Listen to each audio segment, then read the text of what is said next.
বিষয় আমাদেরকে মনে রাখতে হবে যে মুসলমান এমন এক জাতি, আলাম তারা আল্লাহ জাল্লালা বাহরাহু ওয়া আনজালা বিল কুফারি বিহাদিস জালাইলি দস্ত দস্তে দরিয়া भी नहीं सोरे हमने दस्त दस्ते दरिया भी नहीं सोरे हमने পাহাড়ে জুলমাত में दौड़ा दिया घोरे हमने।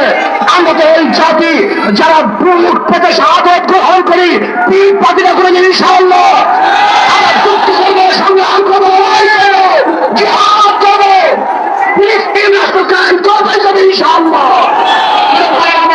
আসুন সম্মিলিত ভাবে আজকে ফিলিস্তিনের পক্ষে ইসরায়েলের বিপক্ষে অবস্থান গ্রহণ করি, ইসরায়েলের সমস্ত পণ্যকে বর্জন করি এবং যারা ইসরায়েলের পক্ষে থাকবে গোটা দুনিয়া থেকে তাদের থেকে উৎখাত করার চেষ্টা করব।